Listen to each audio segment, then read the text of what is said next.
Right here, down. Protect your out. We put the work in. Let's finish. Come on, man. Let's do this. Family, I'll do 1, 2, 3. You see,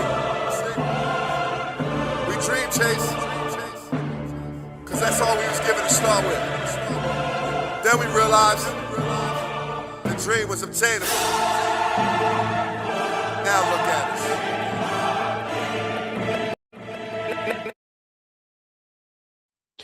What's going on, Eagles Nation and TMTP family? Welcome back to another episode here on the Main Thing Podcast Presents. It's your boy, Mr. Owens, and after further review,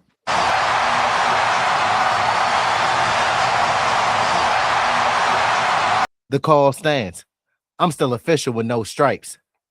What's going on, Eagles family? This is your man, Big Huss, the one you trust, bringing you all your Philadelphia Eagles latest. And y'all know what we here to talk about. The Eagles versus Raiders preview, you feel me? Now look, Sunday isn't about vibes. It's not about narratives. It's about imposing our will, coming in playing disciplined ball, right? But let's be clear from the jump. The Raiders, they're not a good football team. They're unstable. They're talent deficient, right? And they're running an outdated system on both sides of the ball. So this game will tell us more about the Philadelphia Eagles. A win doesn't erase the questions because there's still a lot of questions that need to be answered, but a bad performer does answer a bunch of them, right? So you know how me and Mr. Owens do. We're going to break down everything you need before this matchup. Injuries, matchups, games plan, keys to victory, the whole shebang, you know.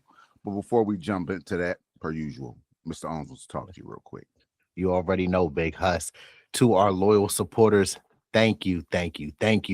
Y'all know it's all love. The Main Thing Podcast Presents can't happen without the support from y'all. And to our new supporters, welcome to the community and our family. Let's continue to do our part for the community and our family. Please continue to like the videos. It does help with the visibility in the algorithm. Disrespect that comment section, share and subscribe to the community and our content. And last but not least, you don't want to forget to do this. Make sure to turn on the noties and keep your ears and eyes peeled to the streets like your local neighborhood watch. Wow. So you don't miss when me and Big Huss drop this pressure on y'all. So let's get right into it. Why this game matters, right? This isn't a measuring stick opponent. This isn't a upper echelon team, a S-tier team that we're playing, right? It's a bottom of the ranked team. They'll more than likely be picking number one in the NFL draft. Yeah, like it's one of them type ball clubs, right? So this is a standard setting game. The Raiders, tone setting straight up. Mm-hmm. The Raiders are in the middle of a teardown, man, right? They fired the offensive coordinator, Chip Kelly, who we all know and do not like. Boo that man. Man, almost ruined this franchise, right? Special teams coordinator fired earlier this month. Likely starting Kenny Pickett instead of Geno Smith. We know how that'll go with little hands, right? Minimal roster stability. When you're facing instability, outdated schemes, poor talent, good teams should dominate. Mm-hmm. This is a game on Sunday where we should walk in being the better team, even though we're going through our lows right now, but being the better team should walk in and handle business on both sides of the ball. Out of this game, we need execution and domination from all three phases. If we do not get that this week, look, man, folks gonna start going a little crazy because this should be a gimme game. This is one you should have in your bag. It is definitely, certainly a game to get back on track because we all know the Raiders are terrible. They stink. Trash. All right, look, we don't want to try to poo-poo on organizations, but look, bro, they was better off in Oakland than they are in Las Vegas. I'm gonna keep it a bean with y'all. Facts. But we gotta control what we can control. All right, but it is gonna be some weather, some wintry mix in the forecast in Philadelphia for this 1 o'clock game on Sunday afternoon. And why this matters is because the snow showers will be happening before noon. It's about 2 to 4 inches of total accumulation expected with a high of 34 degrees. If you all focused in science class, you know that freezing is 32 and below. So we're 2 degrees above freezing, but also the wind factor. It's supposed to be 15 to 25 miles per hour with wind gusts up to 30 to 40 miles per hour. So we should expect some cold, windy, and potentially slick type weather. This will not be a finesse game, okay? It's about execution, discipline, and ball security. That is where we have to make sure that we take care of. Because last week we had 5 turnovers. We cannot allow ourselves and ball security and turnovers to be the Achilles heel of our team. But also, I believe that it's supposed to start snowing as early as this evening in Philly. So, overnight, it might be some freezing temps. So this is a game where we should run the ball early and often, get Saquon involved, take Bixby involved, and also use QB1's legs in this game. Absolutely. It'll be very much similar conditions to that Chicago game, just with a little bit of snow, right? Mhm. So we've already had a game like that, so we should know what to expect from players and coaches alike. Like you said, I think ball security should definitely be at the top of that list, like you mentioned. Now let's talk about the injury report, like we always do. If you haven't heard, JC Breadman Carter, he'll be out yet another week. Hopefully we get him back sometime here in the near future. And the way they're talking is like we will be. Yeah. Then you also have Lane Johnson, who was not put on IR, which is a good sign because they put him on IR that he would have been out at least 4 weeks and it wouldn't have been looking good as far as his return. But we should possibly get him back next week, which paved the lane. It's paramount to this offensive line and this offense. But the defensive line impact, no JC. So who do we expect? It'll be very much the group that we saw last week versus the Chargers, a group that honestly dominated. They feasted up front. Yeah. They feasted up front last week. Not even gonna lie. So you should see much more Jordan Davis, a lot more Jomo, Tyrod, Byron Young, who actually played phenomenal, and Brandon Graham. Now look, good news. The Raiders offensive line, it's brutal. It's beat up. It's not a good group, right? This is a group that can be taken advantage of. This is another game where the Eagles should be able to generate pressure without blitzing.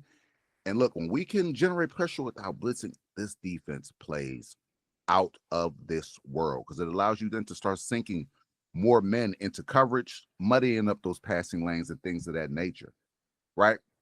Lane Johnson absence, that's like we already mentioned. That's a big one. The Eagles are 0-3 this season without Lane, 14-27 overall when he doesn't play. Crazy, right? 14-27 is madness. That just lets you know how important he is to this group, right? And to this sustainability of what we have going on. So no Lane, insert his brother from another mother, Fred Johnson. He'll be starting at right tackle. And that leads us up to the Raiders really only having one defensive threat. And we all know that guy is up front. We were at one point, we were hoping he landed in Philly. That man's name is Maxx Crosby. He's a problem.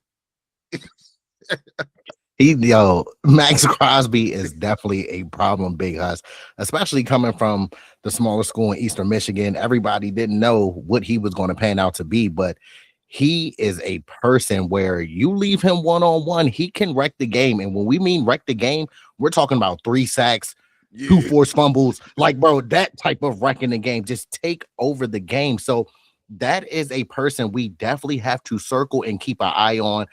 Everybody on that offensive side of football knows who Maxx Crosby is, and we're not downplaying this, okay? He has an elite motor. He constantly is running. I've heard, matter of fact, I was watching Patrick Surtain and Terrion Arnold's podcast, and they had what's his name from Detroit on it. What's his name? Not Rock Ya-Sin.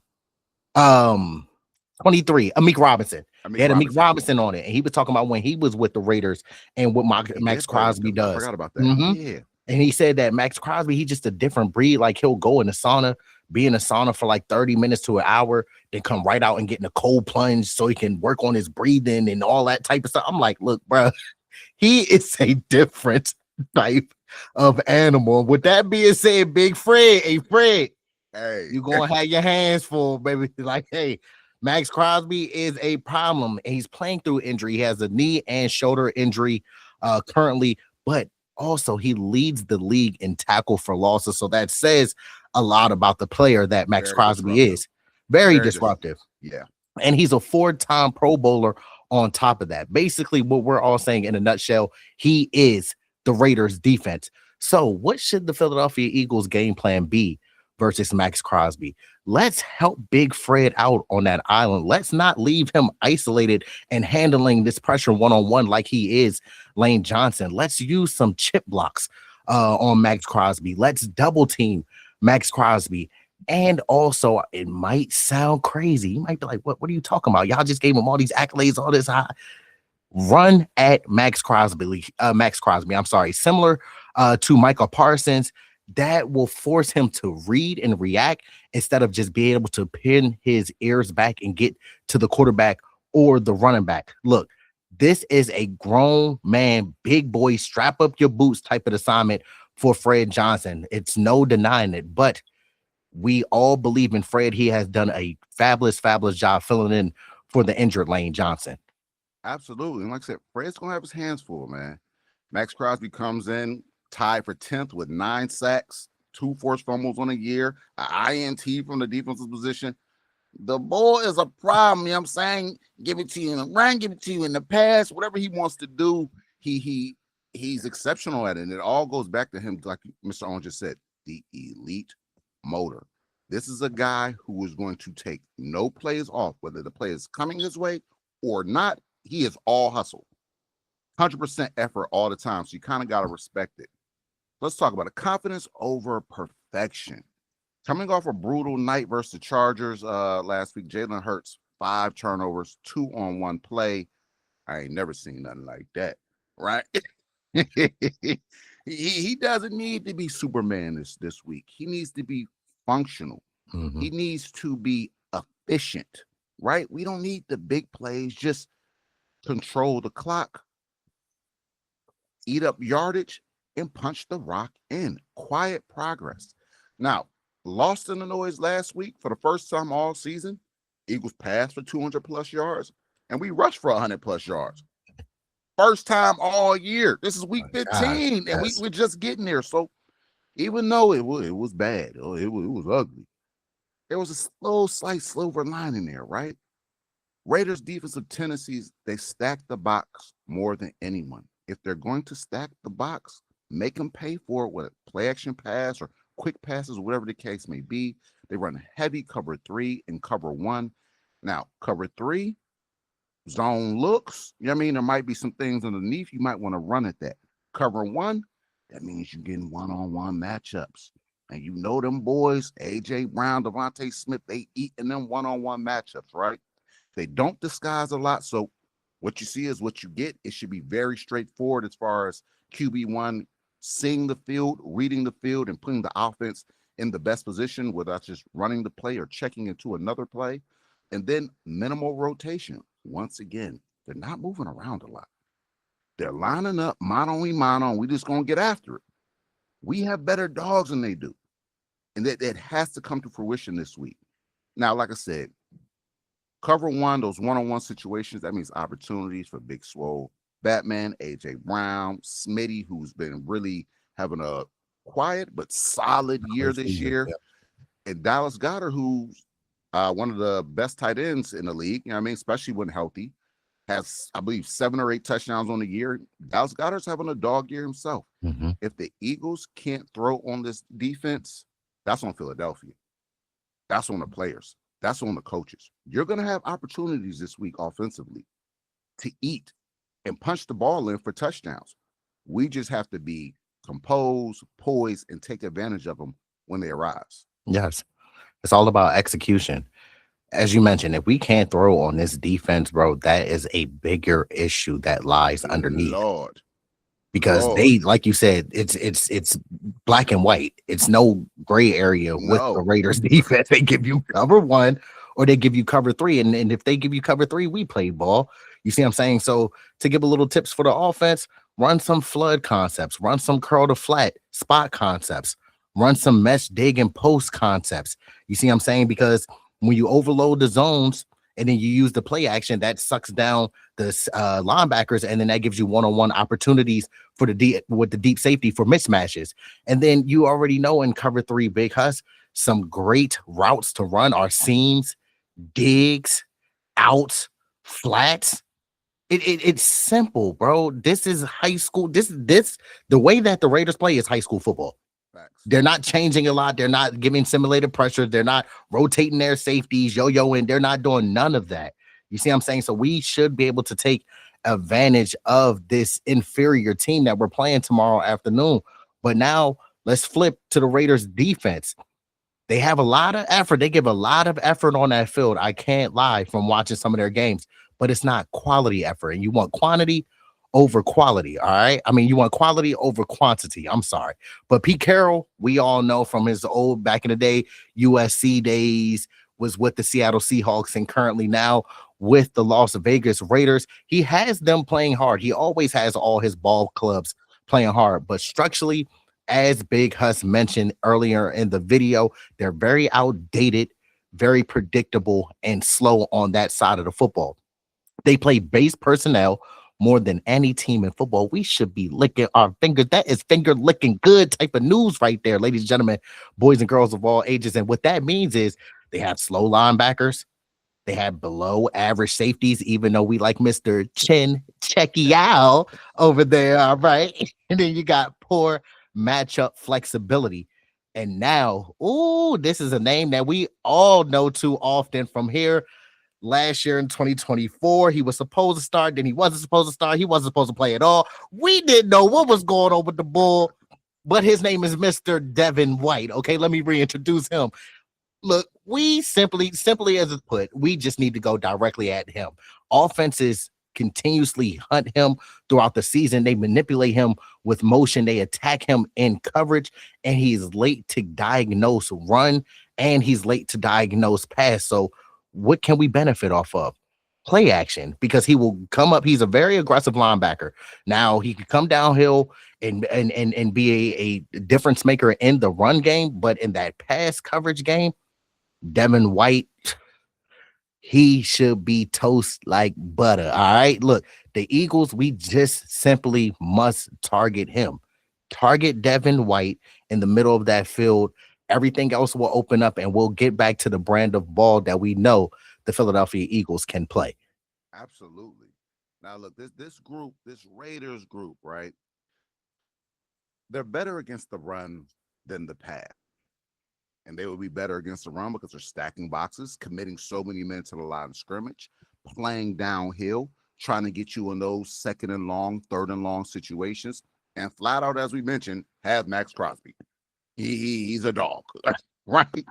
But they wear down over time. So how do you attack the team that's playing like that, right? Under center tosses. Since getting under center, it has really benefited the run game. And truthfully, it's benefited the play action game as well. Continue to get under center.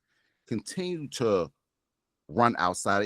If you notice in the Chargers game, when we ran in the middle, we got clogged up. When we started to hit them edges, Saquon started to eat a little bit, right? A lot of teams are expecting us to try to hit that inside zone. Got to switch it up. So let's try to hit those edges, right? Run away from Crosby at times. Make him chase plays. So Crosby, very well conditioned outside linebacker, defensive end, right? That's what allows him to play with maximum effort all the time. But if he's constantly chasing plays, at some point the brother's gonna have to get tired, right? Or he'll just be left out of plays altogether. And then we also have to use motion to manipulate the linebackers. As Mr. Owen said, Devin White, an aggressive linebacker. He's not diagnosing run fast, not diagnosing the run fast or the passing plays fast, right? So let's play with that man's mind a little bit. Give him some eye candy. As we keep saying, Offenses win when you can make a defense hesitate. When a defense has to sit there and think about and try to diagnose on the fly what they're seeing, and they're slow to do it, that's advantage offense. So continue to manipulate the linebackers. Devin White, look, this isn't prime Devin White. This ain't Buccaneers Devin White, where him and what was Levante David. Man, them boys down there putting on a show down there in Tampa. This is not that Devin White, right? He's just trying to hang on, and he's trying to use aggression to cover up for a lot of those miscues. To use that aggression against them. Don't abandon the run. If the run's not working early, let's not start getting pass happy like we see the offense do. All of a sudden, we just abandon the run completely. We're going empty set all the way down the field. Continue to sprinkle in the run. Because one, it will make them respect it, and you don't become one-dimensional. But it also allows you to control the personnel, right? You want to keep the Raiders in certain base packages. Our base packages are much better than a lot of these other teams' base packages, especially being the Raiders. So we can control some of these personnel, control time of possession, move the ball consistently, efficiently, you know what I'm saying, without turning it all, eventually punching it in. The run game should have some opportunities to take off once again. Yeah, yes. The run game definitely should have an opportunity. And as you always say, as we always say here on the Main Thing Podcast Presents, stop running on first down too. Stop being so predictable. Please, tomorrow, do not come out with a run on first down in our first possession on offense. Please don't, KP. Let's stick to what we know. Let's get Saquon outside on some tall sweeps. Let's get him on some run into the C gap, some stretch zones, things like that, pin and pull. Let's get into the outside because that's where we do a lot of our damage in the run game. But while we're talking about our offense, we got to switch and everything that's going on with the Eagles offense. It can be worse, and it is worse with the Las Vegas Raiders offense. They are completely a mess out here in their passing game, even with Geno Smith. But they'll more than likely have KP small hands, as Big Hus mentioned. They just got predictable concepts. Even when Chip Kelly was there, they were still running the same thing. So I don't see a lot of different concepts and schemes that is going to happen since he got fired. And they repeat the same thing weekly. Week in and week out on tape, they put the same exact thing on tape. And when we say our offense is too predictable, man,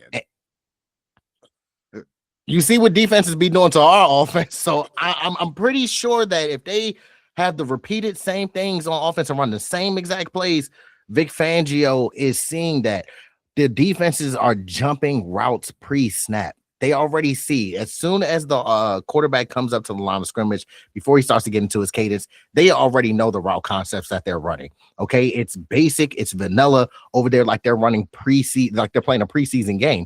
Their receivers don't separate, they're late out of their breaks, and they struggle versus press coverage, especially with them releasing Jacoby Myers. They really don't have a receiver threat over there. I know that they drafted Thornton out of Tennessee. Yes, but he's hit or miss. He's a speed guy, tall guy, but not an elite, deep threat like you would think, like a Randy Moss or something like that, a guy who has height and speed kind of deal. He's an okay receiver. Yeah, they don't really have any receivers over there with the Raiders. Their protection, they're always confused at times, and they allow free rushers everywhere. So that is where our defensive line should feast, not only in the interior, but the exterior. Let's see if we can match the same amount of sacks that we got in the Chargers game. Let's see if we can surpass that, because it is a lot of meat that was left on the bones in the Chargers game. We could have had some more sacks. We were missing when we were getting home to Justin Herbert, but we know that Kenny Pickett, he does have some mobility. He doesn't just always stay in a pocket, but we got to make sure that we get him down to the ground and finish the play. All right, so their quarterback situation, let's go over to that. Geno Smith has struggled badly, but as we mentioned, Kenny Pickett will start. What he brings, I already mentioned, mobility, the scramble ability, and some chaos. But behind that line, and they're missing Colton Miller at left tackle. Look, it's going to be a long day for Kenny Pickett. in that pocket. He's used to seeing us in practice. He just ain't get used to getting hit by us in a real game. So let's apply that pressure. We sent you off with a gift with the little Super Bowl ring, but now, man, it's time to get active on him real quick. Hey, straight get active. And small hands, Kenny Pickett is one of those guys that we can harass him. Hey, he'll put that ball up there and give you a couple turnovers. But like Mr. Owens said, we left a lot of meat on the bone last week. We could have easily had 10 sacks in that game. Herbert, he made some plays. So let's make sure we're finishing at the point. Once you beat your guy, finish, and rally, right? Because Kenny Pickett is a little mobile. He does have some legs on him, right? Now, we mentioned, Mr. Owens just mentioned offensively, no real receivers there. The best receiving threat is their tight end, Brock Bowers, one of them Bulldogs, right? Very familiar with some of the brethren that we have on this side of the ball when it comes to the defense. But when healthy, Brock Bowers, y'all, he's a talent. I can't lie. You can argue that he's a generational talent at the tight end position, elite catch radius, red zone weapon, dangerous after the catch. Look, he's a problem. So they try to put him in a lot of one-on-one situations because he doesn't move like a typical tight end. He's out there 6'4", 240, moving like a receiver, right? Beating DBs, beating linebackers. He really poses problems for a lot of defenders. But other than Bowers, it's not much there. You have Trey Tucker, who I believe at one point was with Tampa as well. I believe you're correct. Right? If I'm not mistaken. Only real speed threat they have, field stretcher. Occasionally will play out of the slot and they try to hit him with some shot plays, but the receiving options are not there. When Kenny Pickett's in trouble, I'm telling y'all now, he's going to be looking right at Brock Bowers. So our linebackers have to be solid in trusting what they're seeing and diagnosing what they're seeing because they're going to try to get Brock Bowers that ball. Look, when the ball's in his hands, like I said, the guy truly is a problem. But outside of Brock Bowers and up and down Trey Tucker and a rookie receiver from Tennessee, it's not much there offensively as far as the pass game goes. We should be locking these receivers up. What I want to see is KP back there doing a lot of this. And the ball. Yeah, a lot of nothing. And now he's flustered, and hopefully we getting the sack or he's doing something wild with the ball, and that thing's going to the crib. Hey, Eagles up 7 points. You feel what I'm saying? Like, because he's liable to give you some turnovers. Bro, he will do that. He will give you some turnovers. Don't let him fool you from what y'all saw in 2024. Nah, baby. We remember his days with the Pittsburgh Steelers, all right? It ain't too long ago. All right. But Trey Tucker, he only plays for the Raiders. I thought he had played with the Bucks too. Yeah, he's been with the Raiders. Okay. But now the Raiders run game, all right. It's one of the worst run games in the National Football League. Okay. They give up a ton of negative runs and plays in the run game. Now we know that the Raiders picked, I believe, in the top 5 last year, and they took Ashton Gentry, at number 5? It was something like that. It might have been before that. Before that? Okay. So yes, Ashton Gentry, their rookie out of Boise State. He does have some excellent contact balance. He's very powerful, but not explosive. His best runs come behind Colton Miller, their left tackle, who is out of the game. So now scratch that. They're going to have to find another place to run. But look, this isn't Detroit. This isn't Chicago. This is the Philadelphia Eagles defense, who is stingy in the run game. So I don't expect Ashton Gentry to have a big game on us. But it's funny because Ashton Gentry kind of reminds me, his play style at least reminds me of Jay Ajayi. If y'all know, y'all know. Not as Jay Ajayi's more slim than Ashton Gentry, but his powerful runs and his contact balance, he gives me Jay Ajayi. Both Boise State guys. There you are. There you go. Both Boise State Broncos. Shout out to Boise State. You feel me? But yeah, he just reminds me of Jay Jai. And if he's running like that, we have to make sure, again, as you mentioned earlier, rally to the football. Make tackles. Do not whiff on tackles. When we were playing the Chicago Bears, there was a lot of times we were getting to the ball carrier, but whiffing and missing. We have to make sure we get Ashton Genty down to the ground because, again, he's not explosive, but he can take one to the crib if you allow him. So we have to be disciplined on that side of the ball, keep contained, and wrap up. All right. So the responsibility of the Philadelphia Eagles defense without Jalen Breadman Carter is Jordan Davis. He must own the interior, give their center and their guards fits in the middle of the defense. Okay, we gotta force the Raiders offense into long downs and distances, similar to what we have been experiencing with our offense.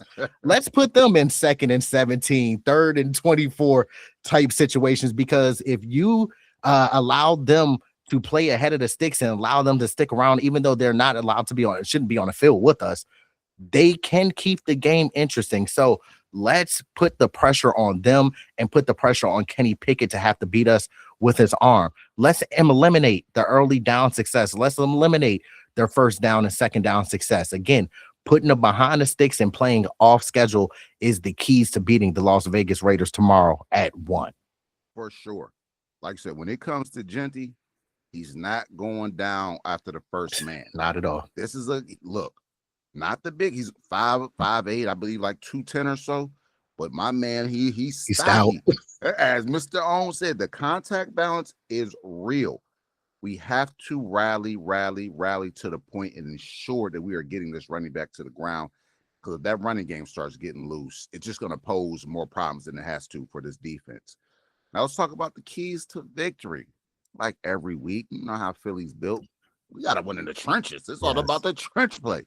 The Raiders O-line should be overmatched this week. There is no way that this defensive front, that front 4, front 7, depending upon if Fangio's blitzing or not, should not eat. It should be very much of what we saw from the Chargers game.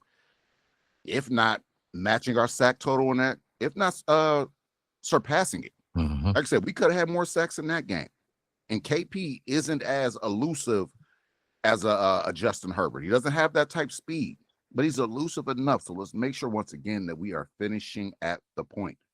Neutralize Maxx Crosby. We have to take him out of this game. Look, he's gonna make his plays here and there, right? That's just what's gonna happen. But you gotta neutralize. Yeah, you feel me? But you gotta neutralize him to the best of your capability. Chip block him, double him, run at him. I don't want to see too many situations where it's Maxx Crosby and Fred Johnson in a one-on-one battle. That's not a pro for the Eagles. Let's make sure that we are helping Fred out and not putting him in a bad situation. Then, as Mr. Owen said earlier, attack Devin White. Motions, misdirections, mismatches. Dallas Goedert on a Devin White, I'll take that mismatch all day. We have to put Devin White in compromising positions, making him pick and choose, using that aggression against him. Because right now, he thinks the aggression is a pro. This week, that aggression should be a negative, right? I'm in a bind, Nate. Straight up, right? Then, as we said earlier, protect the football. This cannot be another 5 turnover game. No. I don't want to see 1 turnover in this game. This needs to be clean football, executing in all 3 phases. Offense, defense, special teams. I don't care how it looks, but the turnovers, we got to cut that out. We got to get back to how we were those first maybe 8 weeks of the season before the turnover frenzy just start going crazy. Protect the ball. And if you're on defense, it's all about the takeaways. It's all about the takeaways this week. And then number 5, last on the list, start fast, man. Don't let effort keep Vegas in this game. We need to outperform them. We should be the ones setting the tone and pace of the game. not letting them control the tone and picks. Make them play to our standard, to our brand of ball. That all starts with starting fast. And if you're starting fast, it means that you're executing. You're playing disciplined football. All 11 guys checking their box. I got mine. Let's lock in this week. This is a great week to flip the narrative around the Eagles and what's been going on these past 3 weeks. Yes. And for me, because it's not really more so I'm worried about us not winning. It's about how we're going to look. Again, to add on to your point, the execution, man. We should not struggle against the Las Vegas Raiders on offense or defense. We should not. They're in the bottom half or the bottom of NFL teams in basically every category for a reason. They'll be picking number 1. Yes. They will literally have the number 1. I think it's like damn near 40% chance they'll be picking the number 1. There's no reason we talking about going to the bowl that we should be struggling with the Raiders, bro. I promise you. Like you said, it's the eye test. We need to see execution. We need to see discipline. No penalties. Forget turning the ball over. No penalties. Let's stop the holding. Let's stop the illegal motions. Let's stop the false starts. Stop beating ourselves. A lot of our pain and anger from this season have come from self-inflicted wounds. Absolutely. I can legitimately say we're in week 15. The only team that I'll give kudos to that came and took our spirit was the New York Giants on Thursday Night Football. And the Chicago Bears on the Black Friday game. But other than that, majority of the time, the 2 other games that we have lost have been on us. Control what we can control. Let's play for one another. Know your assignment and execute it at a very high level. Again, special teams, continue doing your thing. Tomorrow with the weather, Jake, we need you. Again, we need you, Jake. Whether it be extra point, field goal, whatever it is, I need to see you make every single field goal. It's not all on Jake Elliott, but you're a 2-time Super Bowl champion for a reason. You got to get back to your basics and your fundamentals, man. We're going to need you. But look, man, y'all know, y'all sat through me and Huss, giving y'all all the ins and outs about this game tomorrow versus the Las Vegas Raiders. But we got one more thing left to do, and y'all already know what time that is. We got to give our score predictions. Absolutely. Man. Oh, so Huss, with all that being said, I personally don't think that the Las Vegas Raiders belong on the same football field as us. I don't even know if they got the main memo what time we're playing because look, man, we need to get on a bumper quick, bro. We need to get on their bumper. I need to see us execute all phases and control this game from start to finish. So with that being said, I don't see this game being close, but usually when I say high scores, we usually score low. So I was tempted to go with a low score and try to play some psychological games, warfare. You see what I'm saying? To see if we can get higher points.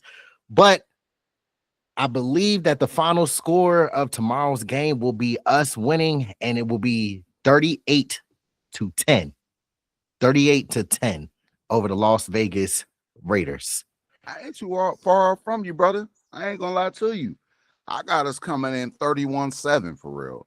I honestly think even with the weather conditions and everything, I believe that this will be a true get-right game for the Eagles. I believe that they feel they have to have it, and not in a sense of just record, just getting back on that horse. Pride. Getting back, you know what I'm saying? Pride, just getting back to what we do. I believe that this unit will step up. The flashes were there. Look, this isn't the Chargers defense, and we were still moving the ball on them. We self-inflicted wounds, as you just said. This defense is not that defense. I believe we will move the ball on this unit, score points, and I'm already trusting Vic Fangio and that unit to do what they got to do. Yes. You know what I mean? KP gonna be he's gonna be at a blender, bro. Straight mind for real.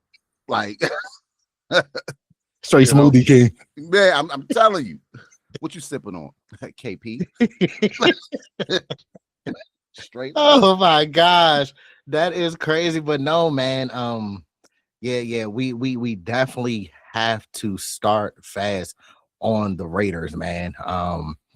Again, since what's it called? Our defensive line. I wanted to give a quick shout out real quick because since our defensive line has been playing out the world these past few weeks, we haven't had that much time to talk about Quinyon, Coop, and Marcus Epps, man. Marcus Epps did a fabulous job last week of coming in and starting, taking over for Sidney Blankenship. It looked like on the back end we had some normalcy for the first time in a long time. I didn't have to worry about blown coverages. I didn't have to worry about the safety being out of positions. No slight to you, Sid, but we're just keeping it real. We won a Super Bowl here as bad as Jeffrey Lurie. All right. Howie Roseman. Okay. So we gonna call a spade. And Marcus F, shout out to you for coming in last week and playing a great game. He did. Phenomenal game. Came up, big fourth down stop. Look, Marcus Epps has always been a solid safety, right? He might not give you the elite physical attributes of some of these other guys type deal, but he comes in, he does his job, he holds it down. As a DB, when you're not hearing your name called, right, or then you're having a great day. If they're not mentioning your name during the game, for the most part, you're having a great day. And he, look, like you said, Quinyon, Coop, Marcus Epps, Reed Blankenship. Yep. This unit has played phenomenal. Coop, he's first in PFF run grades, right? 82.9 from the slot position. First in PFF cover grades, 77.2. First in pass rating allowed, 57 points. My man is a dog. Tied first for the fewest passing touchdowns, 0. I don't even think Q's given up a touchdown this year. No. When I'm telling you, those young dogs are legit. Them boys are playing at an elite level. They are. They really are, bro. I'm super proud of that side of the football. We just need our counterpart offense to lock in, focus up. But I know with the talent that we have over there, the leadership that we have on that side of the ball, they'll right that ship quick, fast, in a hurry, especially to get it started versus arguably the worst team in the NFL. For sure. And it was good. They had did a little locker room interview with Jordan Davis. Look, the defensive side hasn't given up on the offense. He spoke and talked about how that side, the defensive unit, still has full and all the hopes in the offense, full confidence in the offense that they'll right that ship and get it together. They are, like he said, he was like, when they finally get it together, he said, it's going to be scary. Watch out. Man, the way this defense is playing, it will be unstoppable. It's just a matter of when. Hopefully it's sooner rather than later. And then to add on to your point, even with Jordan Davis, Jeffrey Lurie came out even with the same thing. Jeffrey Lurie don't really be talking to the media. He ain't Jerry Jones. You see what I'm saying? Jeffrey Lurie, he be chilling. He wins. And he just knows how to run and operate a Super Bowl winning organization. But look, man, before we get out of here, you already know we got to talk to our family and our supporters, to our loyal supporters. Thank you. Y'all know it's all love. The Main Thing Podcast Presents can't happen without the support from y'all. And to our new supporters, welcome to the community and our family. Let's continue to do our part for the community and our family. Please continue to like the videos. It does help with the visibility in the algorithm. Disrespect that comment section, share and subscribe to the community and our content. And last but not least, don't forget to turn on that notification bell, also known as that Liberty Bell looking thingy, so you don't miss when Swoop comes out with the Eagles news and updates. Absolutely. Hey, continue to support the channel. Continue to support your birds. Tomorrow's game will be at 1:00 at the link. Make sure that you're tapped in, man. You got your hat on, your jersey. You ready to rock. Support our fellas. They were talking about giving the offense a standing ovation. Let's show them that we still have confidence in them. We're still supporting them and behind them. And look, man. Look, let's go get that victory. Got to. It's there for the taking, so let's take it. All right. But If you don't know, I go by Big Huss. And I go by Mr. Owns. And this is the Main Thing podcast where we keep the main thing The main thing. Hey, stay blessed, stay warm. Y'all know what it is, man. This flag will fly till we die. Till next time, man. We out. It was I was gonna make a lot of money doing what I wanted to do. I went after it, and it was a struggle to achieve it. But you know what? I caught that bitch. Dream chasing.